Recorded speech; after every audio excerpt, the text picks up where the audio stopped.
Alors, chers amis, ravi de vous retrouver pour une nouvelle vidéo, toujours dans l'actualité du Barça. Et pourtant, l'ouverture n'est pas encore officielle pour le mercato estival, mais cependant, ça s'agite avec les rumeurs par-ci par-là, surtout du côté catalan, où on veut se renforcer et à tous les secteurs du jeu. Donc, le Barça aurait choisi Manchester City comme endroit idéal. Alors, après les officialisations de Sergio Aguero et d'Eric Garcia, après les rumeurs concernant Gundogan, Aymeric Laporte et Gabriel Jesus, c'est au tour de Riyad Mahrez et de Raheem Sterling d'être liés au Barça.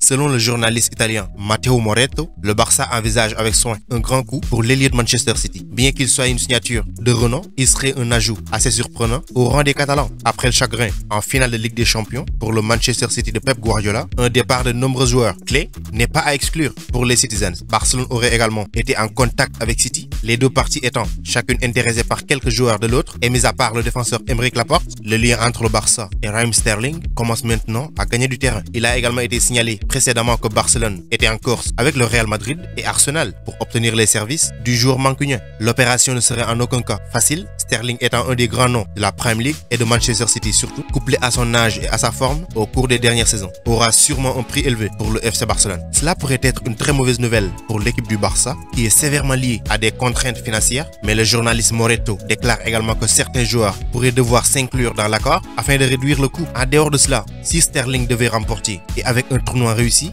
l'Euro 2020 avec son pays l'Angleterre, son action va être plus élevée encore, avec des joueurs comme Sergi Roberto, Ousmane Dembélé, Martin Braithwaite, parmi tant d'autres, sur le point de partir. Cependant, la question reste de savoir si Barcelone doit ou non dépenser autant d'argent sur un ailier en ce moment. La probabilité de ce transfert particulier semble faible, mais toutefois si le Barça parvient à vendre quelques joueurs et renforcer les positions qui nécessitent un traitement immédiat, les signatures de luxe pourront être prises en considération. Après avoir perdu Wijnaldum face au PSG, le Barça fera tout son possible pour s'assurer un autre joueur néerlandais, Memphis Depay. Selon Fabrizio Romano, le Barça aurait offert à la star néerlandaise un contrat allant jusqu'en juin 2024, une augmentation par rapport aux offres plus courtes et précédemment proposées. Donc il s'agit d'une tentative pour éviter une autre situation comme celle sur Wijnaldum, dans laquelle les négociations bloquées ont vu leur cible arrachée par les Parisiens. En tant que tel, le club fera tout son possible pour obtenir sa signature avant que d'autres clubs ne fassent tourner sa tête. Même si le joueur aurait déjà rejeté des offres plus importantes sur le plan lucratif, il est capable de jouer dans une multitude de positions sur la ligne de front. Memphis Depay va absolument offrir beaucoup de bonnes choses au Barça à l'avenir si l'accord est bien sûr conclu. Le joueur de 27 ans vient de terminer une saison monstrueuse avec l'équipe française de Lyon et est également le fer de lance de l'équipe nationale néerlandaise. Au niveau de son club, il a inscrit 22 buts. Lors de ses 7 derniers matchs avec la Hollande, il a inscrit 7 buts et a livré 3 passes, ce qui l'implique dans 10 buts en 7 matchs avec son pays. Un contrat plus long signifie plus de sécurité et espérons-le, cela suffira aux Catalans pour obtenir le 4e nouveau joueur pour la saison prochaine. Après Eric Garcia, Sergio Aguero, Emerson Royal et probablement le néerlandais Memphis Depay. Les médias espagnols portent à nouveau leur attention sur la recherche d'un attaquant de classe mondiale cet été par le Barça, alors que le quotidien Sport a rapporté dans l'édition d'hier de son journal que le Barça n'a pas exclu des grands mouvements pour deux de leurs principales cibles dans le passé pour le rôle de numéro 9. Malgré la signature de Sergio Aguero, le Barça envisage toujours un attaquant pour remédier à son manque d'efficacité et d'agressivité à la pénétration dans le dernier tiers. Et bien que Memphis Depay soit également sur le point de rejoindre le Barça, mais quand même, il ne coche pas toutes les cases pour en faire un pur numéro 9. Donc Erling Haaland du Borussia Dortmund et Lautaro Martinez de l'Inter de Milan sont deux joueurs qui n'ont pas pu rester à l'écart du radar de Barcelone et des médias espagnols. La paire a été constamment liée à un éloignement, mais dernièrement, les spéculations s'étaient calmées compte tenu de la situation financière désastreuse de Barcelone, mais les médias disent que le Barça n'a pas lâché et l'espoir de signer un d'eux existe toujours. Le Barça espère générer suffisamment d'argent sur les ventes cet été pour pouvoir intégrer un attaquant de premier plan dans l'effectif. L'un des départs marquants serait celui d'Ousmane Dembélé que le club cherchera à vendre pour environ 60 ou 50 millions d'euros s'il ne renouvelle pas son contrat. Le FC Barcelone pense que l'Inter et le Borussia Dortmund seront toujours prêts à faire des affaires après quelques persuasions. L'attachement du président Joan Laporta pour Erling Haaland est bien documenté et il a déjà déclaré qu'il va essayer de faire tout son possible pour signer le Norvégien. L'arrivée de l'un d'eux sera une question difficile, mais si Barcelone parvient à mener à bien sa révolution et à décharger un nombre suffisant de joueurs, il pourra commencer à penser à des signatures de renom dans un avenir pas si lointain. Selon un rapport de Fichajes, le milieu de terrain Miralem Pjanic a plus d'une option pour quitter le Barça. Ce n'est plus un secret pour personne que le Bosniaque ne rentre pas dans les plans du club, mais surtout de l'entraîneur Ronald Koeman, donc il reste consommable dans cette fenêtre estivale. Compte tenu de l'ampleur de la crise financière de Barcelone, chaque centime est important. L'arrivée de Miralem Pjanic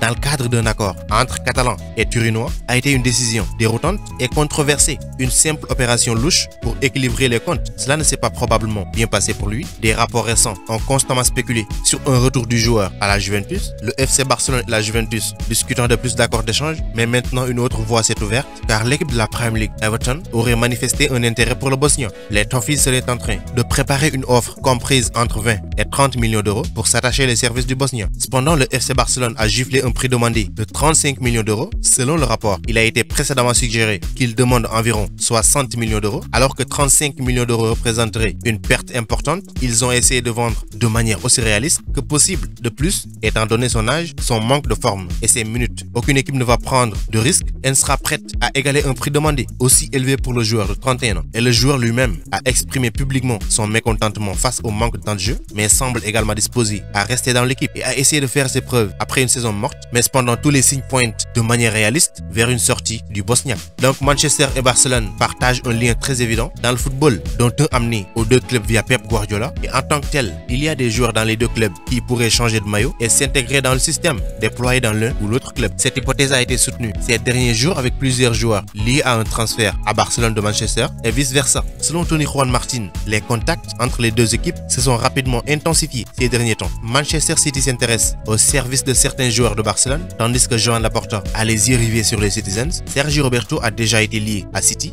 Pep Guardiola étant un admirateur de ses capacités, contrairement aux fans du Barça qui réclament sa tête. Aymeric Laporte fait partie également du pack City qui serait sur le départ et aussi sur le radar du Barça. Des sources plus faibles ont également lié Ilkay Gundogan et Gabriel Jesus à la capitale catalane. L'Athletic a rapporté dans le passé que Pep Guardiola prévoit une refonte de l'équipe, ce qui pourrait voir des joueurs quitter les champions de Premier League. Outre Laporte, Joao Cancelo est également en liste pour quitter le club mancunien, tandis que le duo d'El, Raheem Sterling et Riyad Mahrez évaluent également leur avenir. Le Barça est un autre club qui est aussi en route vers une période de transition qui pourrait voir jusqu'à 7 joueurs quitter le Camp Nou. Le choix évident dans le peloton est Junior Firpo, Samuel Umtiti, Martin Braithwaite et Neto. Les autres rumeurs de départ sont celles d'Ousmane Dembélé, Antoine Griezmann, que je pense qu'il doit rester au Barça, Sergio Roberto et peut-être même Gérard Piqué, en dehors de l'évidence de s'entraider pour une refonte. L'autre avantage, plutôt sommaire, qui pourrait en découler est une évasion du fair play financier. Barcelone a déjà exercé cette échappatoire à 2 reprises, une fois en achetant Neto à Valence, tout en envoyant Jasper Cillessen dans l'autre sens.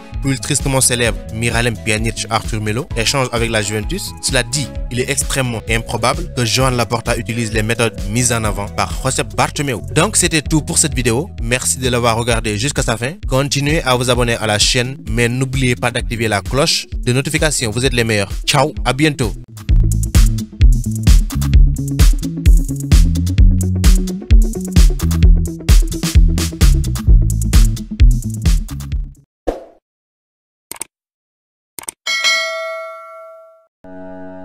Pour échanger avec moi directement, c'est possible sur Instagram. Le lien se trouve dans la description, donc rejoignez-moi là-bas, ainsi que sur Twitter et même sur Facebook.